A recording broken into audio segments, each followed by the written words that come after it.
saga of the submarine.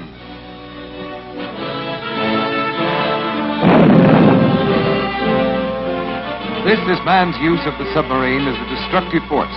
This man's means of taking advantage of inventive genius that enabled him to live and travel underwater. In 1875, first experiment on a submarine was concluded by John P. Holland, shown here in historic photographs with his first practical underseas craft. Holland's initial trial was a failure. His second in 1879 was also unsuccessful. But in 1900, his ninth model was approved by experts. 14 years later, the American invention, augmented by German engineers, took to the seas to war on Allied shipping. Features of Holland's submarine, combined with developments by Simon Lake of Baltimore, were contained in Germany's U-boats. These were under the command of Alfred von Teplitz, Lord High Admiral of the Deutschland Navy.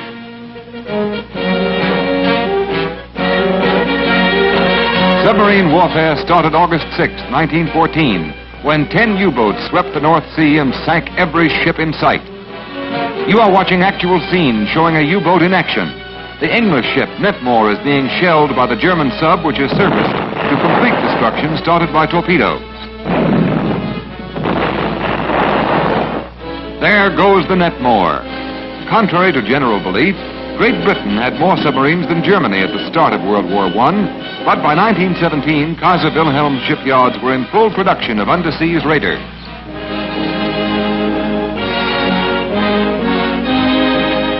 But back to 1915 and the U-boat warfare.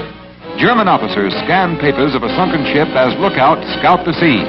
Another victim, the steamer Parkgate. This time, a surface torpedo is brought into action. A direct hit, and the Parkgate's crew takes to the lifeboats. The Parkgate was one of the 5,408 ships destroyed by U-boats from 1914 through 1918. Watch as British crew members row toward the submarine that destroyed their ship. Taken aboard as prisoners of war, the sailors are to be interned for the duration. As U-boats continue to terrorize the Atlantic waters, Britain experimented with a new type submarine. The one you see in these photographs was steam-propelled with collapsible funnels that disappeared into the superstructure when the craft submerged. This was an impractical craft, never placed in mass production. But other Allied anti-U-boat methods were more successful. Camouflage, zigzag courses in sub-infested waters, decoy ships, mine and net barriers, and most effective of all, the convoying of transports and supply ships by death-dealing, low-slung destroyers and sub-chasers.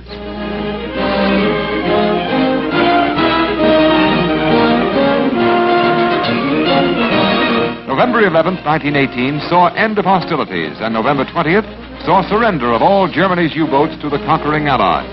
The war was over, but the submarine, developed in peacetime, took its place with the airplane as a major destructive force.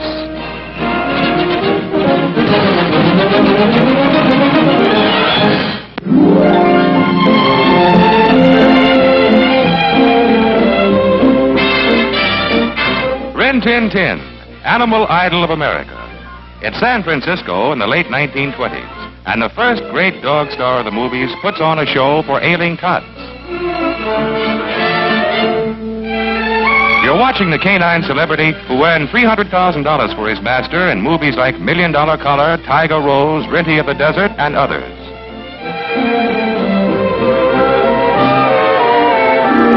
Was he smart? Look, bark goodbye, Renty.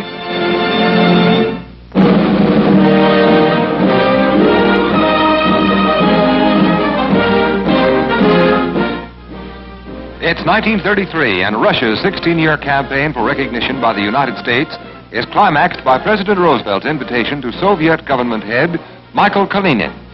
Following official word from Washington, Kalinin prepares to send to America Commissar for Foreign Affairs Maxim Litvinov. Russia's representative arrives in New York en route to the capital. Mr. Litvinov, are you glad to be in America? I am delighted to be in America.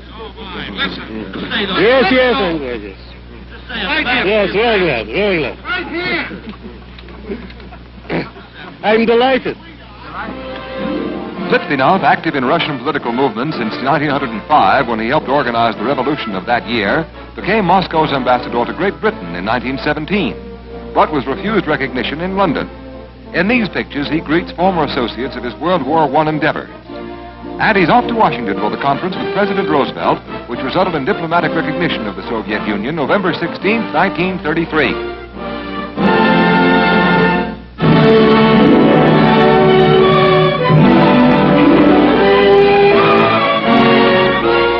Dean of the American Theater.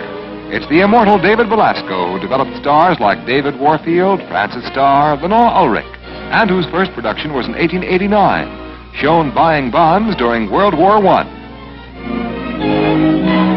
And now it's 1925, and movie star Gloria Swanson is back in New York. The screen's best-dressed woman has just married the Marquis de la Falaise de la Coudray, and this was their honeymoon trip. Remember her in The Affairs of Anatole, Male and Female, Zaza, Bluebeard's Eighth Wife, or if your memory is really good, as a Mack-Sennett bathing beauty? Early explorer of pure American humor in cartoon form. It's Claire Briggs, who prior to his death in 1930 was responsible for two of the most popular strips ever drawn, When a Fella Needs a Friend and the famous Mr. and Mrs. full-page Sunday feature. This was Claire Briggs.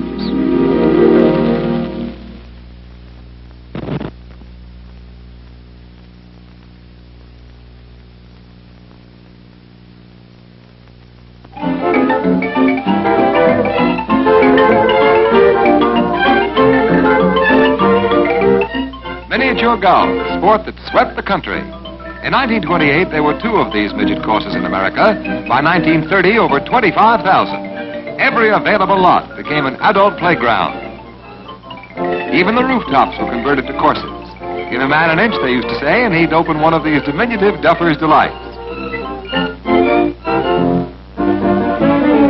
2 million people played every day somewhere in America. By the way, ever hear why it was called miniature golf? Well, you start, and in a minute you're through. Plop.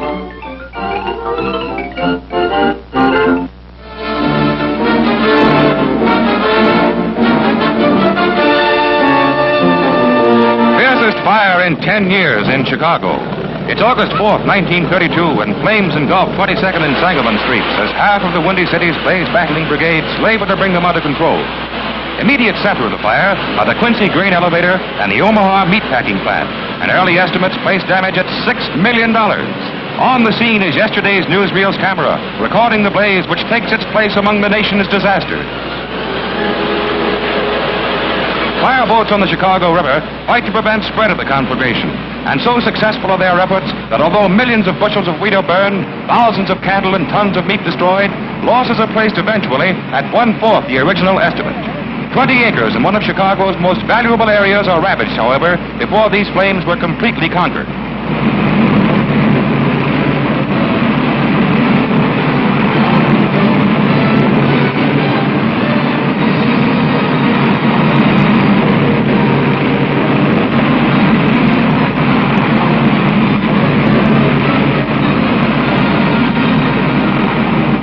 On-the-spot pictures of the destruction of $1,625,000 worth of produce and property, the 1932 Chicago fire.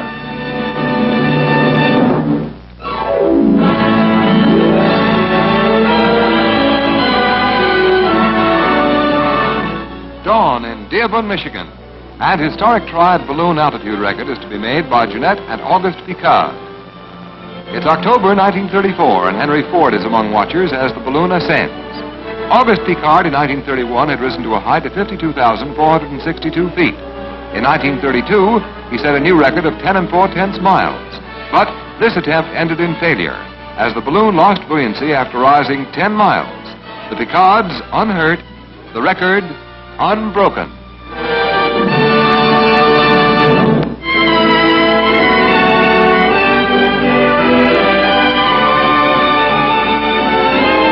Winter in 1928 posed no problem to Midwestern women who took advantage of the newest, for then, fur fashions. Knee-length ermine wraparound trimmed in white fox, lined with silk brocade.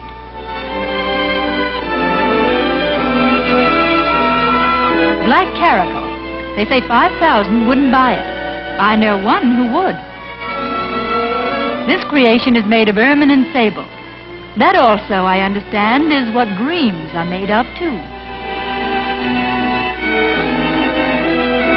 Code illustrating the new, shorter length for 1928. Back to regal ermine again, with a three-tiered hemline. Monkey fur above the elbow. Fur fashions were great in 28.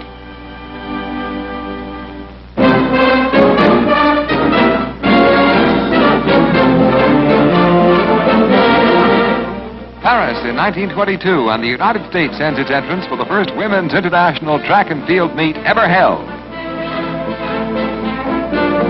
Pershing Stadium is the scene, and competing are athletes for 6 nations.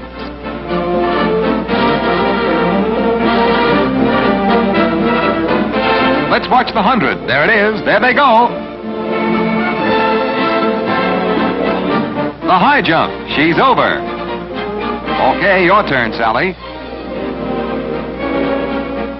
Whoops. Well, almost. Stick around. You can try it again later. New world's record by Lucille Goddard in the shot put, and by Mademoiselle Sabia in the broad jump. American girls are in the lead, though, and... Oh, you again, Sally? Okay, keep trying. I didn't mean right away. She's watching America's Nancy Voorhees win the running broad jump, and we're watching the javelin throw. Great Britain's leading on points. It's up to Sally. But is Sally up to it? No? Then it's England's meet, 50 points to 31.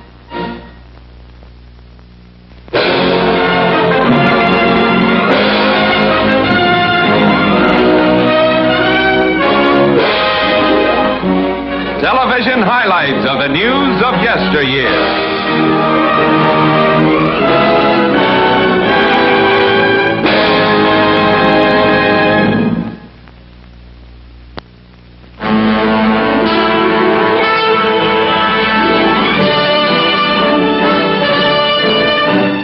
It's 21st of December, 1929, and here's launching of first United States submarine cruiser. Christened by wife of United States Secretary of the Navy Charles V. Adams, she's sent down ways at Portsmouth, New Hampshire. 371 feet long, unique cruiser submarine can maintain herself at sea for months at a time without coming into port for fuel or supplies. She's newest addition to nation's fleet of underwater craft. Big improvement over old-style short-range submarines.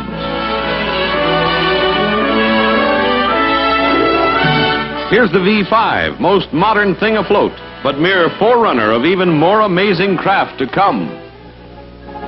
In 1950, here on Navy crews in training for service on snorkel-type submarines, underwater craft of unbelievable range. These films are shown by special permission of the United States Department of Defense. Interior of submarines such as this are maze of mechanisms and mechanical devices, far cry from the crude craft first employed in underwater warfare. Let's have sub's eye view of surface. Not an enemy ship in sight, and you can't sink a continent. Here's breathing tube above the surface as craft cruises speedily and secretly below water. Tough target for enemy surface guns. These Department of Defense films show Navy submarine crews in action simulating warfare. Snorkel sub is in territory invested by ships of imaginary enemy, and observation men have spotted ship by instrument. Location of enemy surface craft has been determined by scientific sounding. Ship is sighted and torpedo is fired. Direct hit. Sub-sighted ship sank sane. With mission accomplished, Snorkel sub continues underwater as if in search of other enemies. Here in June of 1950 is the famed USS Pickerel at Pearl Harbor after traveling 5,000 miles from Hong Kong under surface of Pacific every watery mile of the way. Trip took 505 hours, made Navy history. Craft breathed through snorkel or tube all that time, and members of crew showed no ill effect from more than 3 weeks underwater. It's congratulations to the captain and crew. and a world's record for underwater travel for the United States Navy's snorkel sub, Pickerel.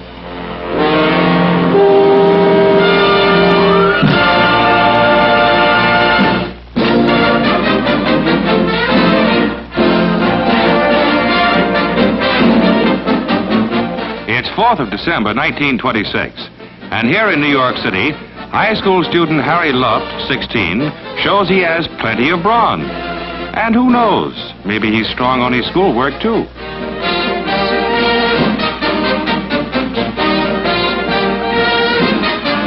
Imagine trying to keep a guy like this in jail. And remember, he's only 16. If he takes good care of himself, he may grow up to be strong. The true test of giant strength. That's a New York City telephone book, but Harry makes a few pocket editions out of it.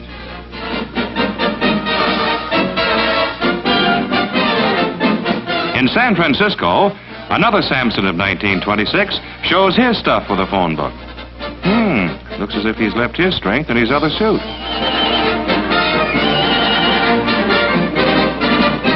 Well, he ripped it a little anyway.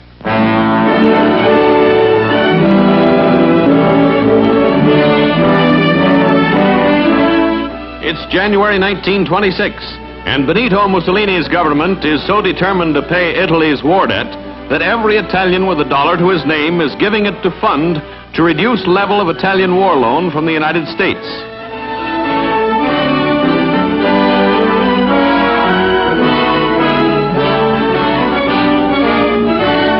If you can read Italian, you know Benito wants that dollar from you every year.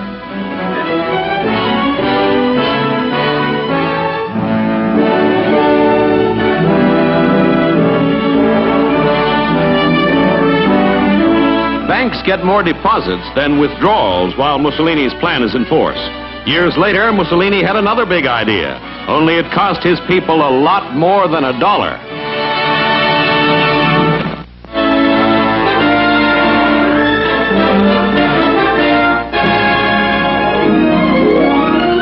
Here in December 1925, his ex-Secretary of the Treasury, William Gibbs McAdoo, son-in-law of the late President Woodrow Wilson, McAdoo helps hang first of 6,024-sheet posters, which will be erected from coast to coast in behalf of Near East relief. Great American statesman of the teens and early 20s, McAdoo was once figure known and respected around the world.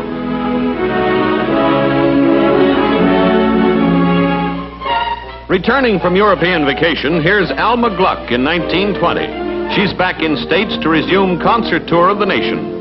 Once a great operatic soprano, she quit theater to confine herself to concert stage. In 1914, she married the violin virtuoso Zimbalist, Alma Gluck. Here with his wife is the small-town boy who made good. He's Charles Ray, and he was the country bumpkin who made the grade to success in so many silent movies that in 1920, he's in New York, success in real life, too.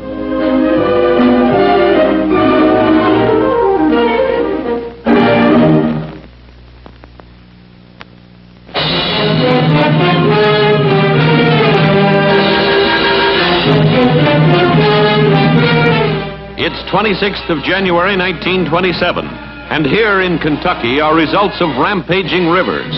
Sudden rise in temperature causes snows and uplands to melt. This causes rivers to rise and overflow their banks. Down by the Ohio in Newport, they're up to their porches in cold water. Maybe she thinks her home is on pontoons.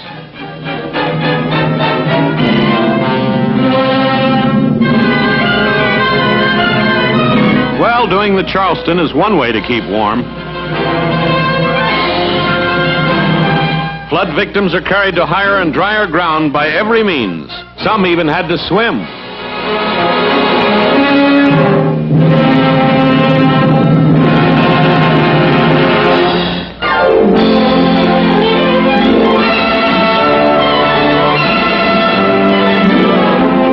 It's August 1925, and Gay Paris is more festive than ever. Capital of France is host to gala fair. An Eiffel Tower isn't spectacular enough the way Monsieur Eiffel built it, so it gets lights.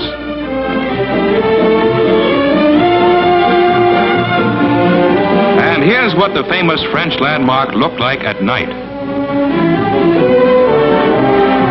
On New York's Broadway, this would hardly be noticed, but this is Paris. And come to think of it, this is a dazzling display of anybody's Mazda for 1925.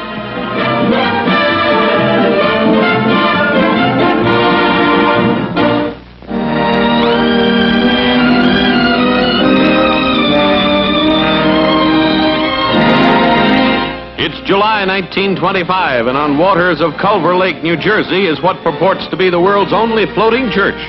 When you come to these Sunday services, you don't choose your pew, you pick your canoe and paddle yourself up to the pulpit.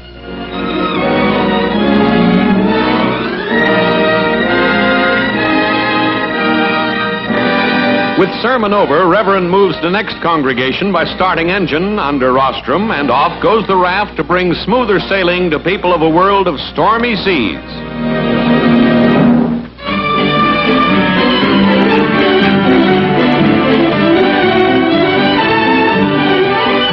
Here in the early 1920s, a policeman, nightstick and all, rides wing of airplane to catch and wave down flyer who's broken some traffic law of the sky.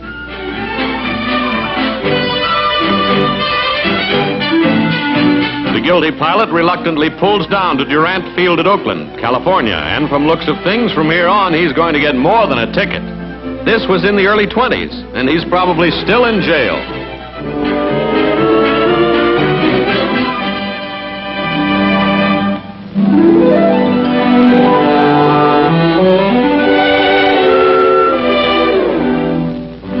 Fashions among the flowers. It's March 1926, and New York City is having a flower show.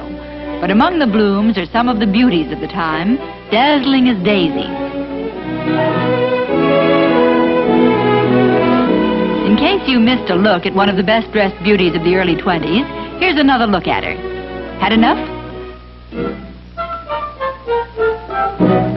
Well, here's a bouquet of American Beauty roses.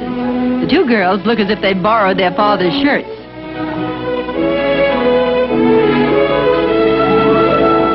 These are called Coolidge roses. Coolidge didn't run for president in 28, but she could run for Miss America in 1926.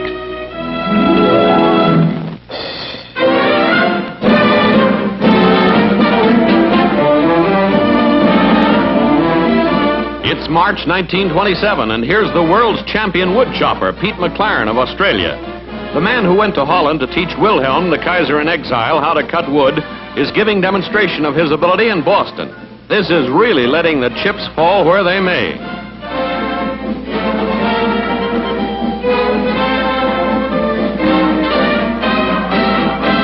Let's have a look at the champ in slow motion. One whack and it looks as if McLaren has chopped enough wood to last all winter. Pete McLaren of Australia, chop off the old block.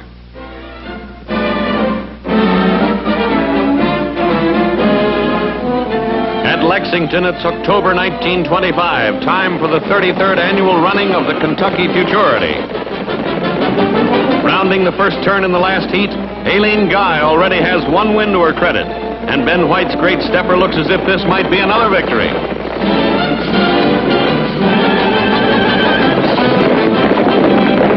The crowd gets thrill of the day as Aileen Guy trots to triumph, and for the victor, purse of $14,000.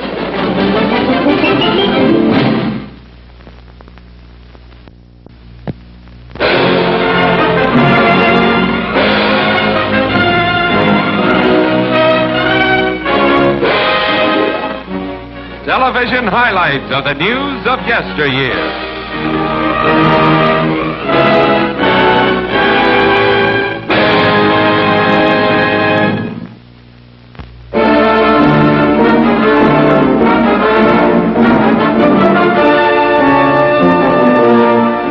The Lusitania, America's ship of fate. It's May 1st, 1915. Germany is at war with France and England and has warned the United States that if the Lusitania sails, she might be torpedoed. Despite the Teutonic edict, the ship that is to fling us into World War I is jammed as it leaves New York Harbor. As passengers line the rail, they are getting their last look at land and at life. No hint of the panic that is to come 6 days later here. No suggestion of trepidation, no feeling of disaster. But then, off the coast of Ireland, the first German torpedo struck. Germany's flagrant violation of international law burst below decks. The warning had its tragic aftermath. Germany was inviting us to war. As wreckage of the Lusitania is pounded by the surf off the Irish coast, public indignation rose in America. Woodrow Wilson attempted to mediate between the warring nations. But the Lusitania remained in the hearts of Americans, and these survivors saw the Lusitania avenged when America fought to make the world safe for democracy and the sea safe for peaceful travelers.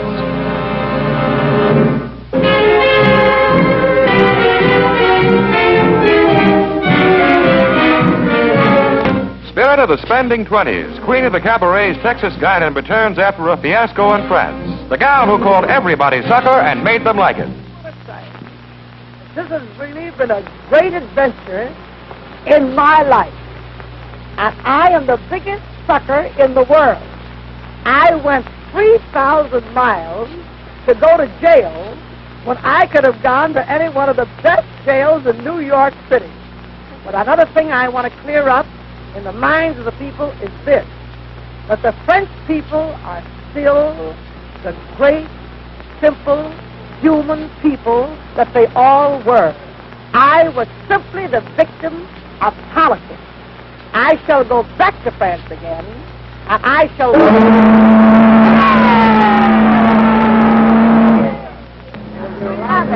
Now, kids, are you glad to be back home again?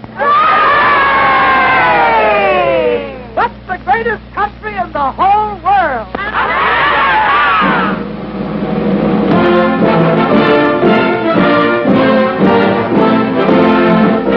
City within a city.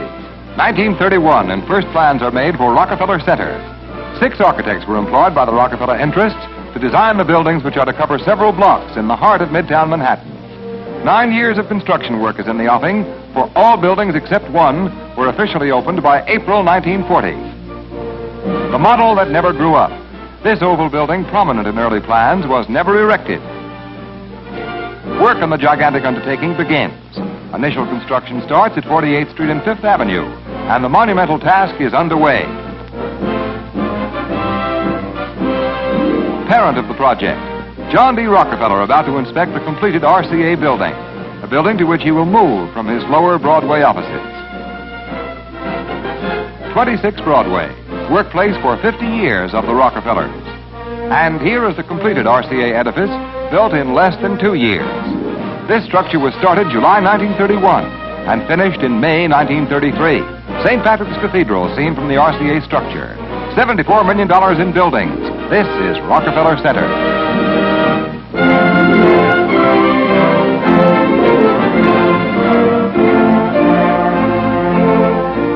(1927) and William Randolph Hearst instigates a senatorial inquiry. It is Hearst whose newspapers published accusing articles against Senator Heflin, as well as Senators Borah and La Follette, who deny any knowledge of alleged bribery dealings with Mexico's Consul General Arturo M. Elias. Remember one of the great stars of the American theater? This is Jean Eagles in 1920, demonstrating a new coiffure between acts of the hit play The Wonderful Thing. As she arranges her hair in these historic motion pictures, see how many of Miss Eagles' plays you can recall. Her first appearance in 1911 was in Jumping Jupiter. In 1914 and part of 15, she toured with Julian Eltinge in The Crinoline Girl, later going into Outcast and The Great Pursuit. Then came Disraeli, and in 1918, Daddies. In 1919, Young Man's Fancy, then The Wonderful Thing. And in 1922 came her greatest success, Rain.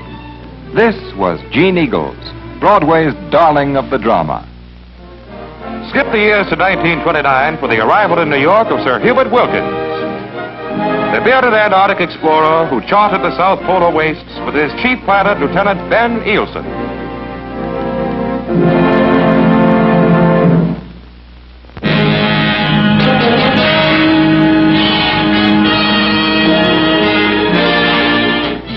History-making motion pictures of the actual construction of the Panama Canal. These films were made just prior to 1904, when the Isthmus of Panama was to be severed. the canal passageway was nothing but rain-racked jungle terrain. In 1904, dynamite blasts resounded through the isthmus. The canal was under construction. The huge hills were reluctant to give ground, but man and machinery tunneled and blasted and challenged nature to hold them back. You are watching the big ditch being dug. Motion pictures made the first year of the construction of the Panama Canal. In 1881, a French company began work on a water link between the two great oceans, but it failed because of climatic, financial, and engineering difficulties, all of which American initiative defeated. American doctors freed the isthmus from yellow fever and the malaria mosquito. Dams such as this were the result. An artificial lake created by dams and spillways made its appearance as 10 years of engineering achievement made itself evident. Huge watertight locks, principle of the plan to create artificial navigation facilities, began to rise. Others were soon to follow as the 50-mile waterway neared its completion. Nearby rivers were tapped to provide a lake 85 feet above sea level. And in 1914, the canal was completed. As a United States battleship makes its way across, yesterday's newsreel camera goes aboard to reveal the secrets of the canal's construction.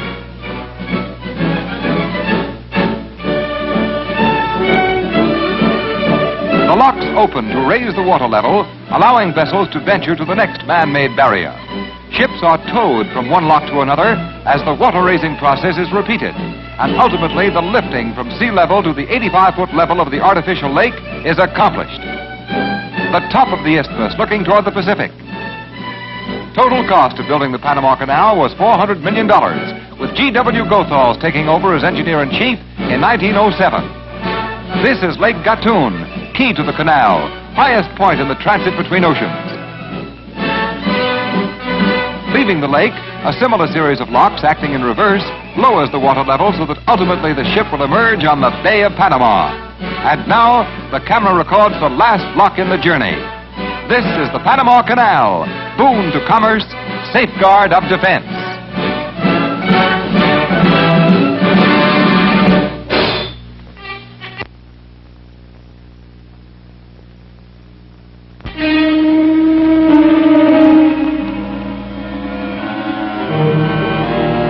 Clarence Chamberlain, co-holder of airplane endurance record of 51 hours, cheats death by his skill at the controls.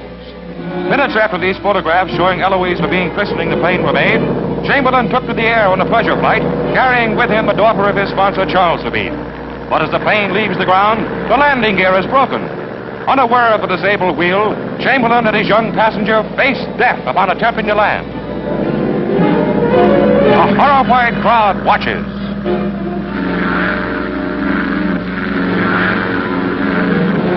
The plane is quickly ready to take off and give the famous pilot mid-air instructions.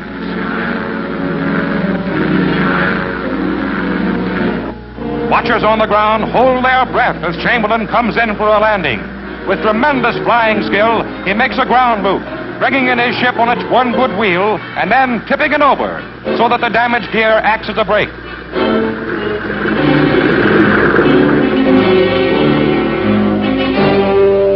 Great work by a great pilot.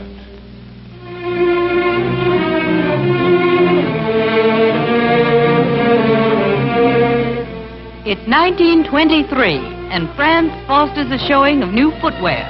The slippers aren't too graceful looking, but they have their point. For daytime wear, this beige kid with T-strap was the very latest thing, while black satin and bronze held forth for afternoon and evening. Evening pump of gold and black leaf, Louis heels and pointed toe. Black mesh and patent leather pump with medium heel is a la mode for midday.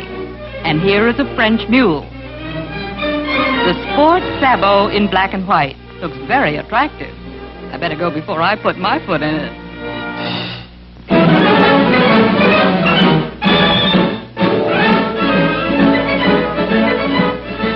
You're looking at the American pride of the six-day race and the bicycle sprints. It's Willie Spencer, companion of Reggie McNamara and Gerald DeBates, who holds the speed sprint record of 45 miles an hour.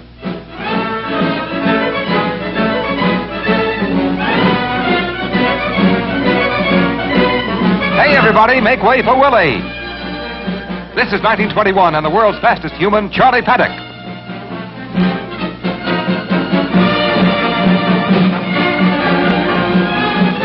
We're in California, and Paddock not only won this race in new world's record time, but he broke 4 other world's records that same day. There he is, Charlie, my boy. Let's move to Baltimore in 1930 to watch the Pimlico Futurity. The track's muddy, and as the horses parade to the post, all eyes are on the Whitney entry, Equipoise. Sonny Whitney, owner of the horse, waits for the barrier to go up. And there they go! At the first turn, Equipoise, after a late start, is a bad last, but the game horse keeps moving, and as the home stretch is reached, he's on the outside digging his bid for the wire. Watch him as the gallant 2-year-old strains for the finish to win by a length. It's all over, except the shouting for the late rally of a great horse, Equipoise.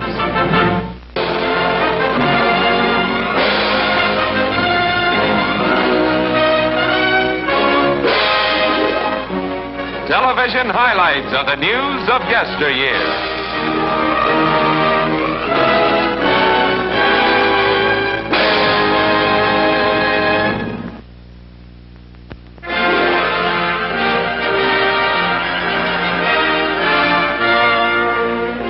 The Rise of Radio. Rocky Point, Long Island, 1933. Guglielmo Marconi and David Sarnoff visit the birthplace of broadcasting. Radio's first castle was this rustic shack. In 1921, radio fans are all earphones listening to a pioneer station, WHN. Crystal Set explorers hear such performers as Miriam Batista, child movie star.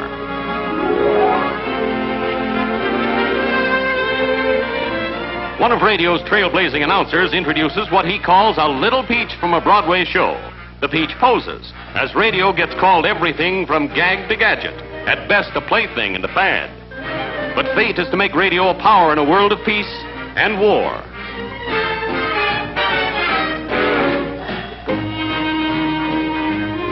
Herbert Hoover, Secretary of Commerce in 1922, finds infant radio facilitates news gathering, as do many others in high public office.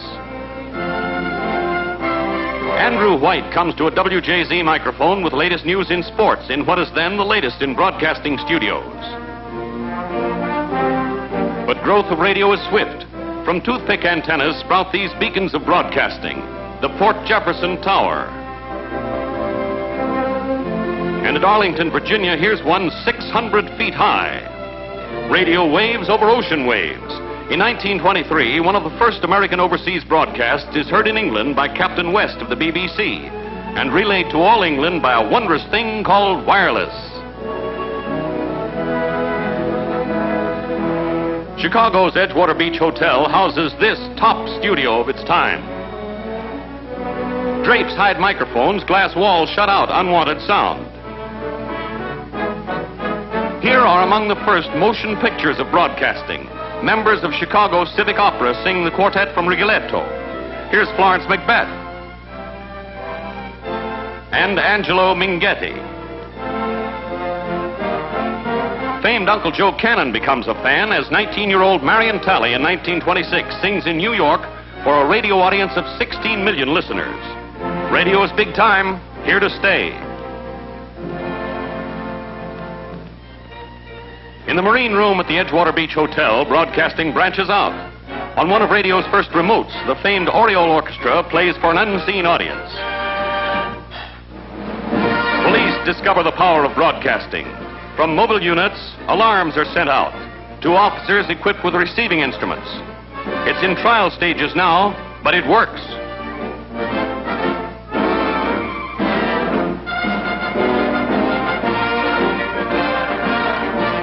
A mounted policeman gets instructions by radio.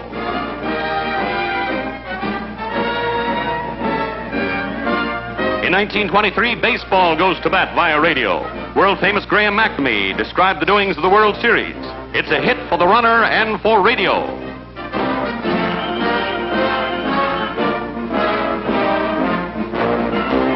Late in the 1920s, radio finds new fields.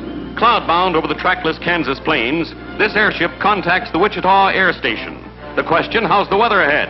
And the answer, okay. Wireless aids the pioneers of the sky. Franklin Roosevelt, famous for his fireside chats, makes radio contact between president and people. From the White House, he says, "While I was in France during the World War, our boys over there used to call the United States God's country. Let us make it and keep it God's country." Radio today is different. Powerful networks span the nation from coast to coast. Shortwave radio girdles the globe. Radar has reached the moon. Now radio has mothered television, and the future promises even more startling things to come.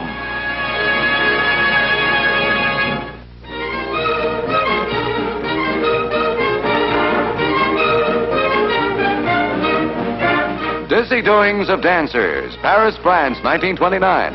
Dancers not content to be just up on their toes, decide they'll go up in the air. So it's bye-bye to dance floors as they biplane for a chorus or two in the clouds.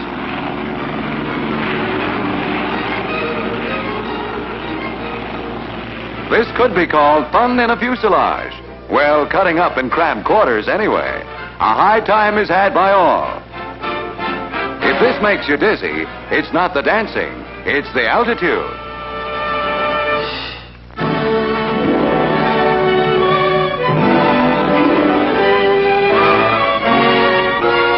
Mind your manners. Here's Emily Post in 1923, home from Europe where she studied European etiquette. With her is New York banker Georgette Baker. Pillar of social graces, Emily Post.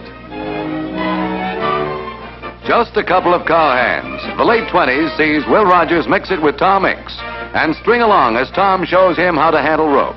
Now Rogers will show Mix a few tricks.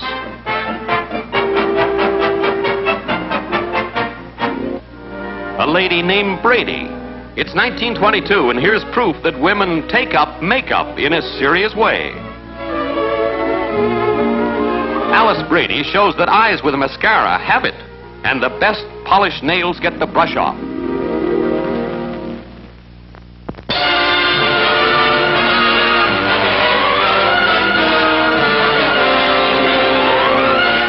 Derricks of disaster.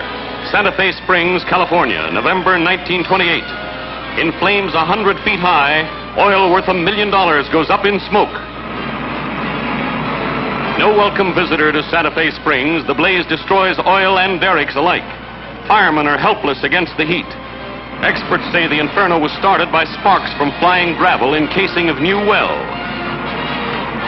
After 3 days, the fire is brought under control. But here, at the height of the conflagration, 38 wells are idle, and the export of oil from Santa Fe Springs hits a record low.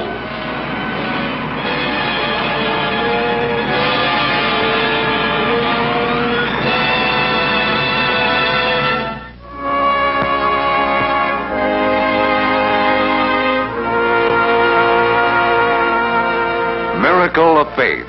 Before the Basilica of the Rosary, 1931 in solemn procession, the annual pilgrimage to Lourdes, France comes to a close. Here, some will set aside their crutches. Others find hope in these blessings.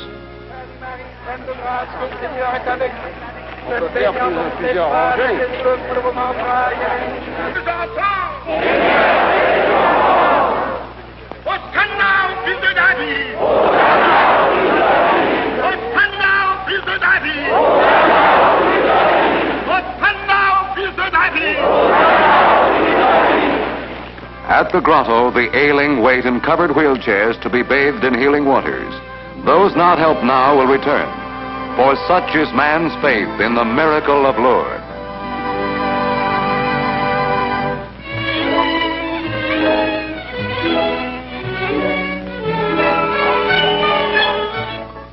What could attract such a smart audience in fashionable East Hampton, New York, back in 1930? Why, fashions, of course, modeled by society matrons. Daytime fashions look much more up-to-date than those flowing formals. Lady in ermine, or what the society matron will wear to the local fish fry. No hint of the stock market crash in this ermined elegance. The show must go on. The bridal procession. Standard fashion show finale then as today. The bride wears satin and a determined expression.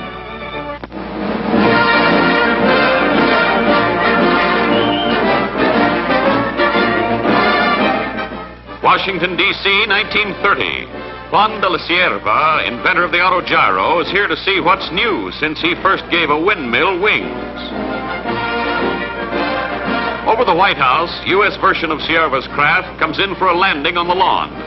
Pilot must set his ship down within space of a few feet. Watch him do it.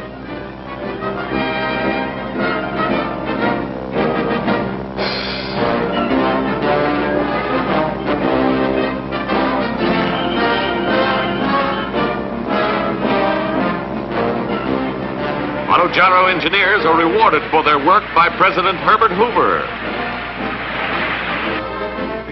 Gentlemen, on behalf of the National Aeronautic Association, it gives me great pleasure to present to you and to your associates the Collier Trophy for your development and demonstration of the practicability of the autogyro in the United States.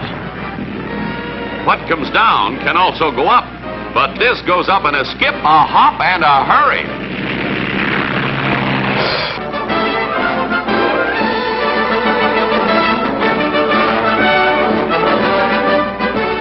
Lipton loses again. It's 1920 and the race for the America's Cup is on. With a Shamrock the Fourth, Sir Thomas Lipton plans to take yachting's highest honor home to England. Good luck, Sir Thomas. At the midway point, America's Resolute is leading. This is the final race with victories already garnered by each side. But the American skipper Charles Francis Adams won't be beaten now.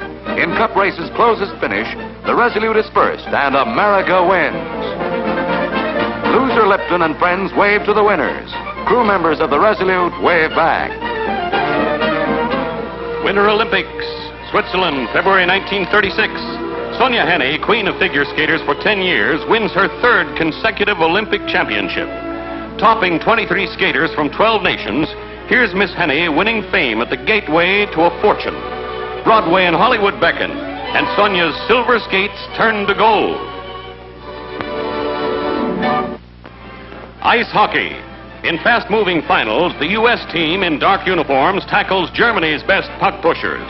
A tense crowd watches as the boys from over here do all right over there. A hard American smash is blocked. Germany heads for U.S. territory, but an American player intercepts. A flurry of play, and Germany's guard is down. America scores and wins.